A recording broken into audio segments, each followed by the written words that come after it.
good to have everyone here this morning. It's good to be able to bring a portion of God's Word to us. We're like Mark said, we're kind of giving a summary type thing of what Matt's series was about. And before I give a summary, I'm going to summarize what Matt's thing was about. And we were talking about relationships and the relationships that we have with each other, the relationships that we have with God, with our children, just any relationship you can have, how we can build on those, and how we can just be better people to helping each other and growing our relationship strong with God. So that's the gist of the lessons that we've had the last few, not few weeks, but I don't know, 8 weeks. Is it 8 weeks? 7 weeks. And so so that's what we were talking about. And this morning, what I'm going to talk about is just how we can build strong relationships, all those relationships that we talked about, how we can build them stronger, and what we can do practically to make them bigger. Yes, I know my glasses are on my head up here right now, so I'm not reading. I see people looking at me funny, but I don't know if that's what it was, but I know they're up here, and I will get to them in a second. But what we're going to be talking about is just the things that we can do as individuals on a daily basis to make those relationships stronger, and maybe some things that we can try to avoid. So hopefully this will go well, and we will maybe learn a little bit on how to build stronger relationships. What do we want? What do I want from you? Why do we wear the label Christian? If we read the Bible from cover to cover, we would easily conclude that the Bible is a book that talks about two major relationships: the relationship that we have with God and the relationship that we have with each other. One of the major aspects of being alive is that we are able to enter into friendships that are fun, exciting, and warm. Christians are to become good friends with God and with each other. Getting to know you and others is what life is all about. In order to know you, you must open up and feel comfortable in doing it. We must be able to open up to each other, and unfortunately, if we don't understand and appreciate ourselves, we're not going to be able to accept and allow others to appreciate us either. There are two extreme things that we need to avoid in relationships. The first one is that thinking that someone is more wonderful than they actually are, and the other is that they're the worst sinner in the world. If we can avoid thinking those things about people, then those relationships have a real chance to grow. Relationships grow rapidly during their initial stages, probably because there's a certain excitement about creating new friendships. Most of us value highly friendships where we can be honest and open. Being open isn't about telling every detail about your life, about everything you've done, but what it's about is it means letting others know what we think about current situations. It doesn't mean that we tell them, every little detail that we've had in our life, the things that go on, but being able to let in current situations, being able to let them know how you're feeling about things, being able to open up, being able to allow people in to know how you feel on a more deep level. The more open and self-disclosing we are in our conversation with each other, the more likely others will like us. Self-disclosure should be honest, genuine, and unaffected. It needs reciprocating in kind, though, or there will be a tendency to feel vulnerable, exposed, and then we won't open up to others. So there's chances that we take in opening up to each other. If someone isn't willing to open up to us, we've got to be okay with that. To be sure, there's a certain amount of risk involved in opening up to others. How we respond to others opening up to us also can either build or destroy the relationship that we have with them. This is where Christians need to be careful. Many of us can be extremely judgmental and condemning. Acceptance, understanding, and warmth builds a relationship.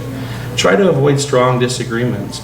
Condemning or damning and condemning expressed expressions and statements like, how could you do that, tend to help the people that you're dealing with feel like they're inadequate and that they have things in their life that they're unpardonable.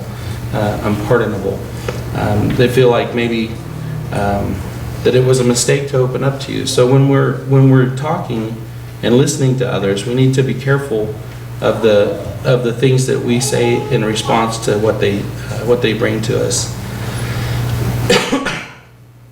Trust is important. The development of trust is important because it's the foundational, or because it's the foundation. Relationships are not enjoyable if there's a lack of trust. They become uncomfortable. In order to build strong friendships, people need to know that we will accept them. This is what needs to be said about each of us.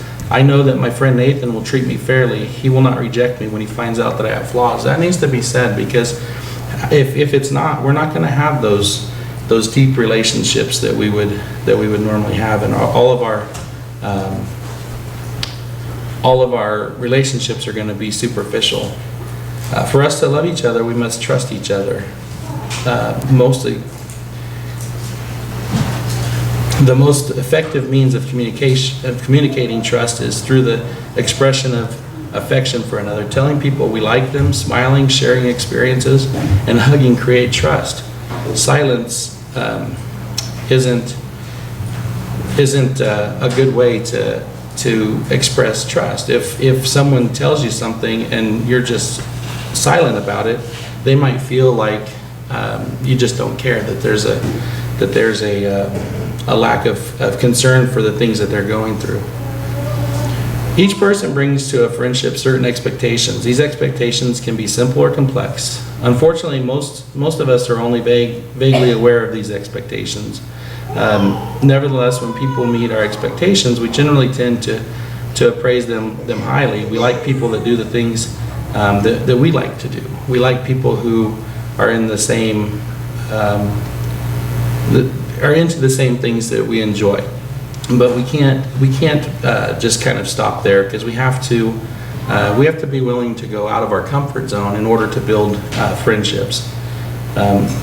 We can think of friendship as a bank account into which people make deposits and withdrawals. If we make the mistake of only taking from the account, there will be nothing for the other person. The account becomes unbalanced. Too many withdrawals from the friendship account without deposits and the friendship, that friendship's going to be in trouble. There's other ways that people have explained that. Your gas tank can be empty. Lots of things that go into that. So just make sure that when we're in a friendship with somebody, when we're in a relationship with somebody, that we give as much as we're getting, because then friendships become strained if it's not balanced. Maybe it shouldn't, but that's how it works. That's how we are as humans. We need to be understanding and accept each other. Just like Kurt talked about hiding bodies, we need to be willing to hide that body and take care of that body for somebody if the need arises. More than any other characteristics in a relationship, people want others to understand and accept them. When a friend has a struggle with something that matters a great deal to him, but he has not overcome it, behaving in a non-judgmental manner will create more appreciation in our friends than we might imagine. People often play games in their mind called "if they knew." They muse that if they knew this about me, they probably wouldn't be my friend. This person is attempting to determine if the friendship can withstand reality. They're trying to determine whether the people will accept them for being flawed creatures. Many friendships end because God has not made people as perfect as we think they ought to be. That is something that we need to consider. Encouraging a person to overcome a weakness is fine. Insisting that a friend must overcome a weakness or turn it into a lifelong obsession puts stress on a friendship. Disappointment soon follows when our great expectations do not come to fruition.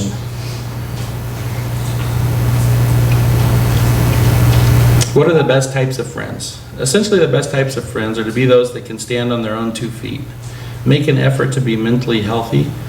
The the psychologically healthy individual is able to be happy with or without things, as the Apostle Paul was. He or she desires and usually has several good friends, or can have main friends, and can have their main friend as a marriage partner. They have the green-eyed monster under control. He or she is jealous in the sense that they want to continue an enjoyable partnership, but they are not overly jealous. As long as friends spend enough time with each other, they don't mind that their friends have other interests. It means that we can be accepting of other people's friends, of their friends as well, and allow them to just have their own time, maybe away from us. What makes people stay in a relationship is the balance in their friendships account. Our attitude had better be one of willingness to give value for value, or we will not succeed in maintaining friendships. People in friendships with people that are snotty, unthoughtful, constantly taking without giving, or maybe talking. Maybe that's my problem a lot of times. We're constantly talking. Maybe people won't want to be around us. But I meant taking without giving. Demanding, mean-spirited, and right all the time. If you want to avoid ending friendships, check your attitude and change it if it's out of line. Above all, keep your friendship accounts balanced. The most enjoyable relationship we can have are friendships. If we keep our friendship accounts balanced, they will last for a lifetime.